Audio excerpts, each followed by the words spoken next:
Good morning, everybody, and welcome to BCB Live, the safest station in the nation. This is Drive Safe Dave, and we have a very special guest north of the border to get some of the great information that's going on. It's Rita Smith, publisher at RoadWarriorNews.com. She has got the inside information we need to know the truth. We've got to find out what's happening, how it came to be, and what's going to go on. But before we do that, let's get a little bit of information about Rita. Hey, Rita, how are you doing today?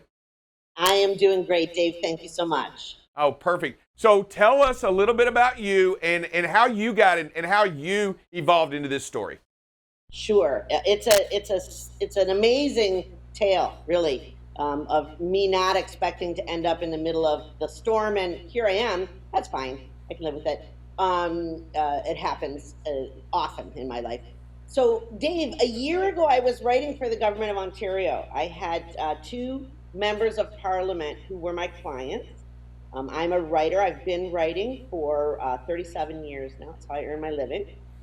I've worked inside of every level of government, municipal, provincial, and federal.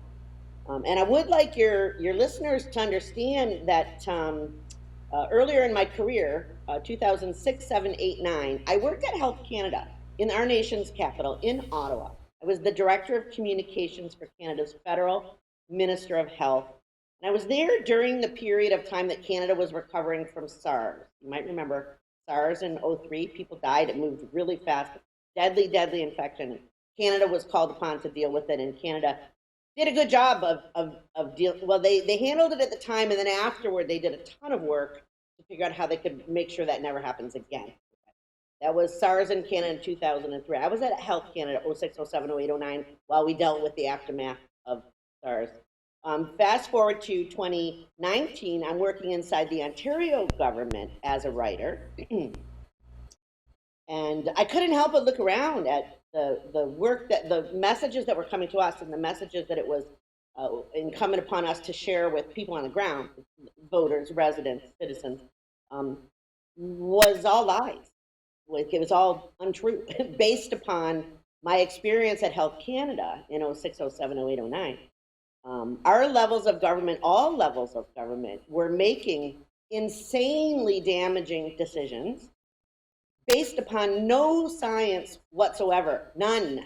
Okay? So don't let, when people say follow the science, let me tell you, having spent 4 years at Health Canada while we recovered from SARS, while we wrote our pandemic preparedness plan, while we wrote our strategic risk communications framework to have ready for the next pandemic, no governments were using any of that work, any of that evidence-based work written by experts, shared with the globe, approved by all provinces.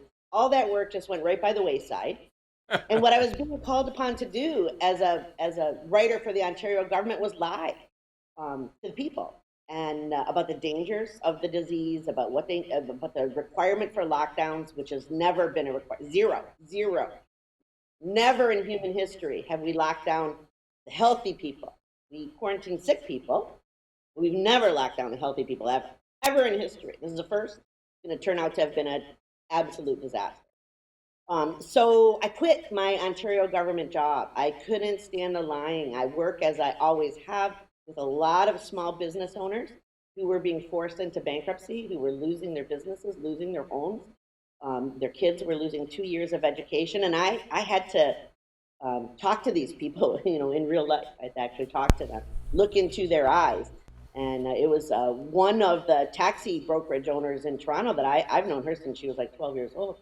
I said, Christine, I can't look you in the eye and tell you to do what the Ontario government is telling you to do. I can't look you in the eye and tell you this is good for citizens, good for health, good for business, good for the country. I can't do this. So I resigned both of my writing contracts with the Ontario government because I couldn't stand the lying anymore. And I had actually put in an offer to purchase a newspaper called Taxi News 2 years previously. I have a long history with the taxi industry in Toronto, 35 years, been working with taxi. And while I was waiting for the publisher of Taxi News to get his administrative books and everything in order to sell me Taxi News so I could take it over so he could retire, I started looking around and I thought, wow, the trucking industry is really interesting. They have a lot of the same issues that taxi has faced, especially with the advent of autonomous and the advent of Uber, and then in trucking, they call it Drivers Inc., sort of business model for owner operators. And while I'm waiting for Taxi News to finish, because I can't use the name until I get it, I'm going to start looking around the trucking industry, and maybe I'll write some trucking articles. So I started doing that, and lo and behold, there's a lot of really interesting things happening in trucking, right? So eventually, I did get the Earl to Taxi News. I got to dedicate the site. Essentially, it has now grown. It has evolved to cover all professional drivers. So professional taxi drivers, professional truck drivers, couriers, delivery people, ride share. If there are people behind wheels on roads trying to be safe, trying to earn money, I write about them. And so that's how I got to where I was when the convoy started in Canada. It's kind of like if you picture a long open road, I was standing right smack in the middle of that long open road, writing about the trucking industry with a giant background in government, 35 years background in government propaganda writing. I am a professional propaganda writer. That's what they pay me to do, okay? So I'm standing in the middle of this open highway. I look on the horizon, there's this convoy of trucks coming. Holy moly. I might either want to get with the convoy or get out of the road. Why are they doing this? Why are they doing this? Well, it's possible that as me being the publisher of Road Warrior News, I might be one of the very few people in Canada who would launch a news site, roadwarriornews.com, to write about an industry, professional drivers. At the exact same time, governments at all levels are launching into almost fascistic, terrorizing propaganda campaigns to scare the snot out of citizens in order to make really fundamental changes to our democracy. All of this is converging at the same time, and I wake up now every day and read, well, how is the government lying to people today? Let's write about that. And in the middle of all this, the truckers said, we're not doing it. This is a lie. This is BS. We're not doing it. So as a professional writer and publisher of their industry, my attention just swiveled. It's like, oh my God, these guys see through the BS government's been spewing for 2 years more clearly, more intelligently, more articulately than all of the PhD, master's degree, university educated, government elite is the word. All of the high level mandarins who are trying to explain to Canadians, oh no, you need to lock down. Oh no, you need to keep your high school kids out of grade 9. Like that'll be good for that's better for their health. It's for their health, the media here in Canada, the doctors, a lot of the medical community, all of the bureaucratic government community, everybody who's in charge of telling you how to live your life is saying, yeah, the government line is the only line to follow. We must lock down. We must wear masks. We must get 14 vaccines. We must do all of these things. And the part of my brain that was at Health Canada when we wrote the pandemic preparedness plan that we're now ignoring, that part of my brain was just like, no, the truckers are right. The truckers have got it right. I'll pause momentarily so you can ask a question. I'm so thrilled to say the most current update, and I believe it is the front page of Road Warrior News today, because I haven't changed it since last night, is that a group of doctors, 3 of the most brilliant doctors in Canada, is led by Byram Bridle, Dr. Byram Bridle, a virologist from the University of Guelph. Impeccable credentials. There is nobody in Canada, and maybe on the globe, who knows more about vaccines than he does. They have challenged the government officials, the chief public officer of health, the national vaccine initiative. They have charged Teresa Tam, Howard No, and Diane Deeks to a debate this Friday in Ottawa, where all the truckers are.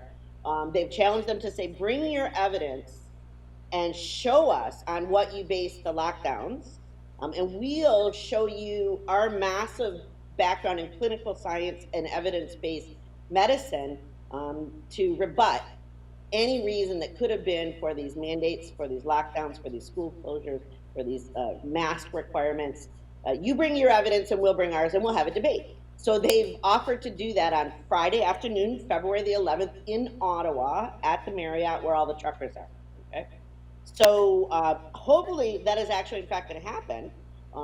The government scientists are going to need to accept the invitation. And if they don't, I guess Dr. Bridle and Dr. Hodgkinson and Dr. Alexander will just be talking to open chairs in a Clint Eastwood kind of a way. But these doctors have lent their support to the truckers. Paul Alexander is on tape saying straight into the camera, the truckers' instincts are right. The truckers are right. The truckers have got it. Okay, there is no evidence to support these lockdowns, to support these mandates. Now, government, you come and prove to us that we're wrong. So I'm going to pause because that's a lot in 10 minutes. I'll just finish that segment by saying the truckers by the thousands, by the hundreds, and by the thousands, and the supporters of the truckers in the millions of Canadians who are in support of the truckers. I was on the bridge with them, minus 40. Oh my God, it's the coldest weather I've ever stood on a bridge in Canada. It was so, the I'm wind, out. I'm out. it's Yeah, I'm out. it's Cold. like you're out in the middle of an Alberta clipper, standing in a field, the wind whistling by.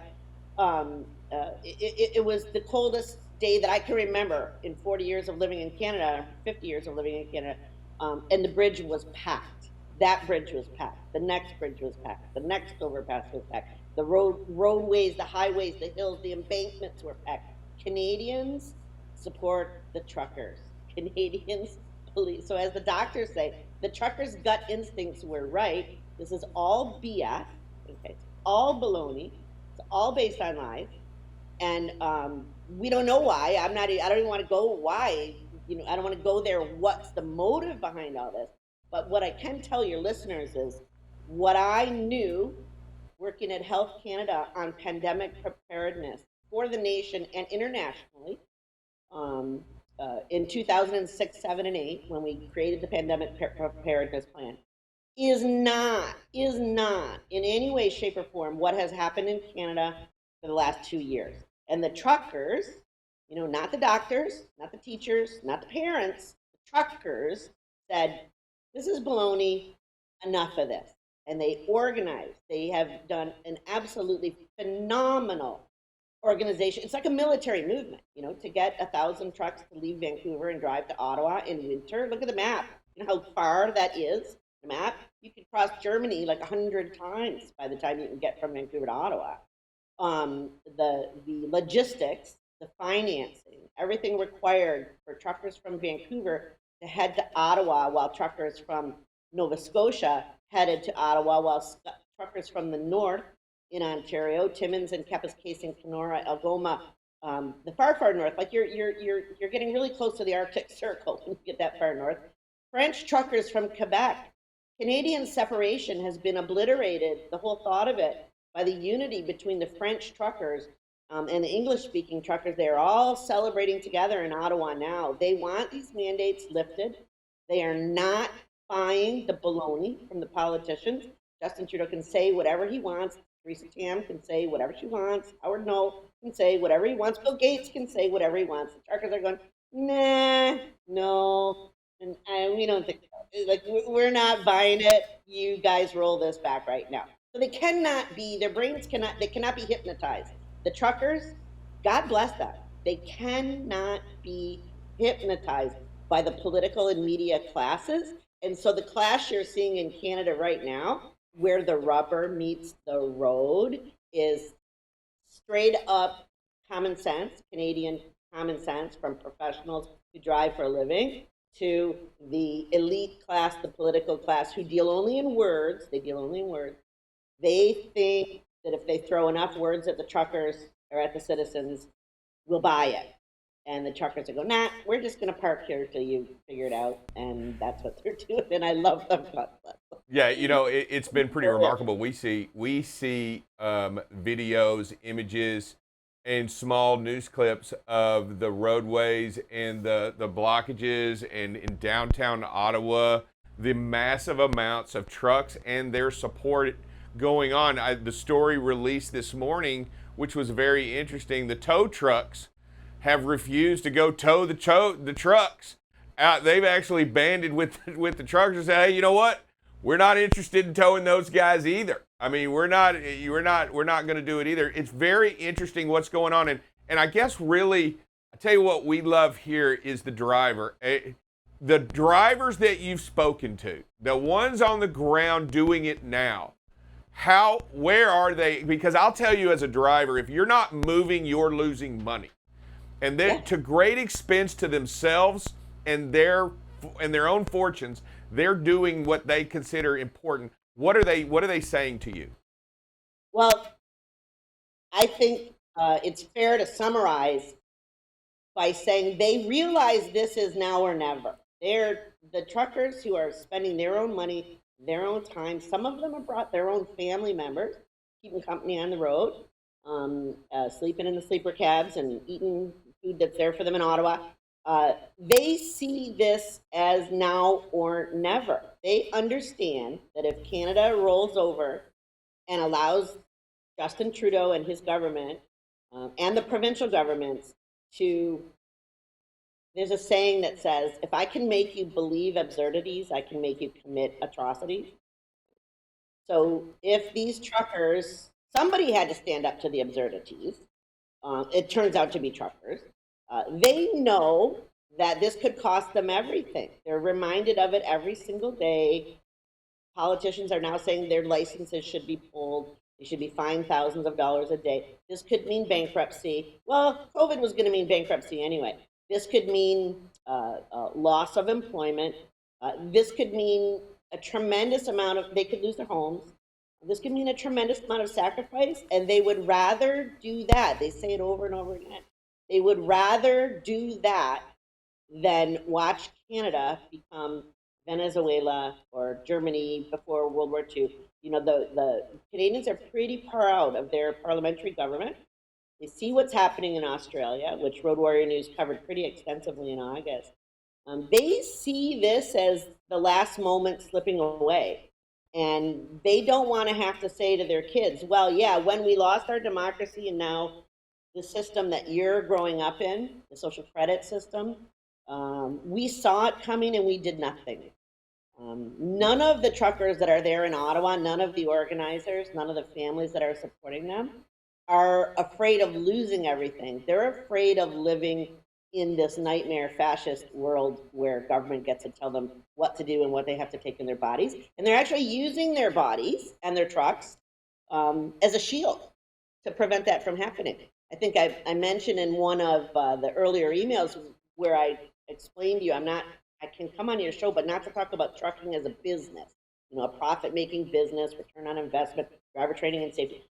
That is not what is any element of this conversation.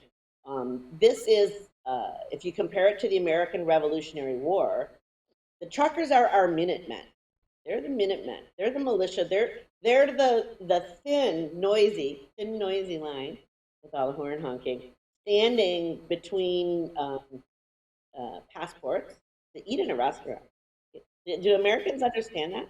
If I want to go to a restaurant in town to pick up a burger, I have to show a passport that has digital QR code from the government that shows I've been vaccinated. I don't have one of those, so I only get to go to the restaurants that don't ask for them illegally, and I know who they are, and they know who I am, and we have our own little thing going on. Government hasn't persuaded everyone, but so I think the truckers, that when the doctors say the truckers' gut instincts are right, these are the smartest doctors in Canada, the heads of their fields, epidemiology, evidence-based research, evidence-based medicine.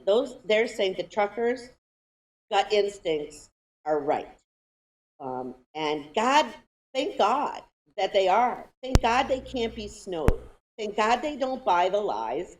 Thank God they can't be spun by politicians who have an unlimited budget to spin the lying, the propaganda. Are you aware that in Canada, our government made it legal for the federal government to give money to the media? And our prime minister even makes jokes about the fact that, of course, he gets good coverage. He paid $600 million for it. Oh Well, my goodness. You know what? uh-huh. Yeah, It's we. not. It may be Let's. confusing.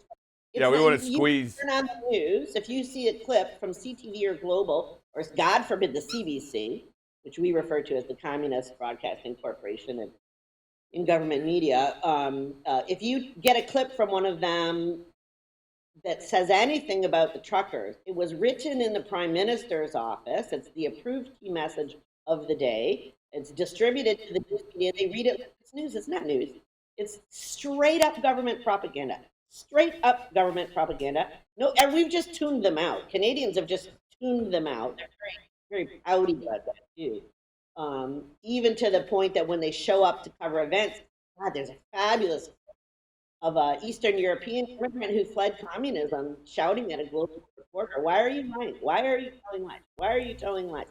The global reporter being so disconnected from reality in the 20th century, 21st century history, started to argue with the woman who left communism and came to Canada. She's saying, "You're not telling the truth. Why are you lying?" And this 20-year-old can like tell this escapee from communism what's what. It's insane. Like it's insane. So Hey, Rita. the truckers are risking everything to save Canada, and we're very grateful to them. We see this in the news. We see what's going on, and my question to you, really quickly, my question to you, because we only have about 4 or 5 minutes left. My question to you is, where are we going from here? Where do you envision, or what do we envision this is going to the outcome that this is going to have? Seriously. That's a really good question, and all the news is good. All the news is good. Let me tell you that. Don't listen to any media reports that tell you the truckers are getting no result. I'll give you 3 spectacular results. The 4 results the truckers have gotten in 4 weeks, and you can see where this is going to head quickly. Before the truckers came to Ottawa, and by the way, there's always an open lane. The truckers are working with cops to make sure traffic isn't delayed. There's always an open lane for emergency vehicles and so forth. The cops and the truckers are working together. So don't on the traffic elements of this. Don't worry about that. Nobody's at risk by blockade. Since the truckers arrived in Ottawa, the province of Quebec, which had announced it was going to tax you, Dave, me, province of Quebec said, if you're not vaccinated, we're going to levy a tax on you, and it's going to be significant. So let's say they come up with a $5,000 tax or a $10,000 tax That doesn't that they're make going to sense. levy on their citizens who aren't vaccinated. Be assured that once they get the digital IDs that they want everybody to have, they're going to take that money right out of your bank account, right? Like they're going to garnish your bank account. You're not vaccinated, we're going to take everything that's in your bank account right now, up to $5,000 if that's what the fee is. So Quebec announced that they would be doing that, okay? Much to the hatred of Quebecers. The truckers arrived, and the truckers started musing about sending a convoy over to the Quebec legislature the next day. Quebec killed the idea of the vax tax. Their premier stood up and said, no, we're going to cancel that idea. There's not going to be a vax tax. Okay, so the truckers didn't need to go to Quebec. They could stay in Ottawa. That's so great because it's warmer in Ottawa. The province of Saskatchewan, the first week of the convoy, announced that they would end all mandates. The province of Alberta, at midnight last night, just a short 9 hours ago, Alberta lifted their mandates, passports, their masks, I think, are going to end on Monday. So that's Alberta, Saskatchewan, Quebec they're getting rid of their mandates, okay? Could this have happened in December? Might this have happened in March? All that could be possible. But when is it happening? Right now, while the truckers are in Ottawa. I think the truckers definitely should be taking credit and declaring victory on that. Last night, Tuesday afternoon, a fantastic thing happened yesterday afternoon. And that is that one of the Liberal members of Justin Trudeau's government, his own member from Quebec, held a press conference. He read the most intelligent, articulate, balanced, reasonable statement. I wish I had written it. Absolutely fantastic assessment of the situation. And he said, Justin Trudeau's, my government, the government that I am part of is wrong. What they are doing is wrong. The mandates are wrong. They're dividing our society. They're hurting our people. This would be the equivalent of somebody in Joe Biden's government. This would be the equivalent of like AOC holding a press conference and saying everything the Democrats are doing is wrong. Okay. So yesterday, a really intelligent man, a lawyer of integrity, read, and the media covered a mammoth statement on why the government that he is a part of is wrong. Okay, it's a beautiful piece of writing. If you get, I could send you the link. It's a beautiful piece of writing. So now we have, and also Aaron O'Toole, the conservative leader, got ridden on it. He wasn't doing a good enough job opposing Justin Trudeau. He was not doing his job as Her Majesty's loyal opposition. He wasn't taking a position. He was so mealy-mouthed, he couldn't make a statement for or against the convoy. He's gone. He's gone. He's not the leader anymore. They had a meeting. They voted him out. We're going to get a new leader in the Conservative Party. So the man who was giving Justin Trudeau a free ride is gone. He paid a high price. He paid a high price for not being able to make a clear statement. Okay. So Quebec has lifted the vax tax. Saskatchewan lifting the mandate. Alberta lifting the mandate. Conservative Party leader is gone. Not a minute too soon. And a very intelligent, articulate liberal held a press conference and said, my government is wrong, and they have to stop this. Rita, So all of that was caused by the truckers. Every bit of that caused by the truckers. That's amazing, and we're going to continue to follow the story, and we're going to continue. We're going to come back and ask you this. We're going to invite you back to give us more details of what's going on. But before we go, I want to say thanks for letting us know all this. That you know what, I didn't know many of the things that you had said. I've only seen the regular news line, the news byline. I appreciate all the information that you give to us. If readers want to contact you or listeners want to contact you, how do they reach out to you? Email me at roadwarriornews@rogers.com. Say that again. roadwarriornews@rogers, ROGERS.com. Okay, and they can send you an email to contact you and to find out more information. Also, send me an email, I'll give you a call. Yeah. All right, great, fantastic. And you're going to come back and let us know more of this story, right? As it develops later on, when we get more of this, we get some more inside information from our boots on the ground. We're really hoping to hear that Joe Biden is going to take seriously the letter from your 150,000 independent truckers at UIDA, asked them to lift the border mandates. And if Biden lifts the border mandates, Canada has to. We have no choice.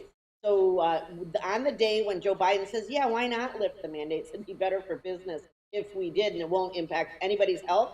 On that day, let's do a call, and I'll have a cake with a candle with sparklers, and we'll celebrate. I think that'll be great. Well, I'll tell you what, we're going to try to do our part on this side of the border to do everything that we can to support the truck drivers out there and what they do. We truly believe here that nobody is safer out there inside the cab, isolated in their own bubble, better than a truck driver.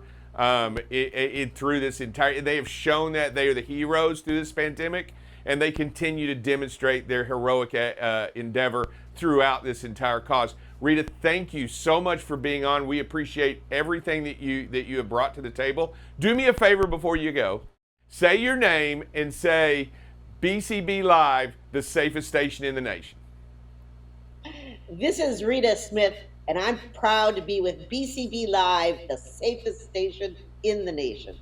Thank you. We love you, Rita. We will talk to you again soon. Appreciate you.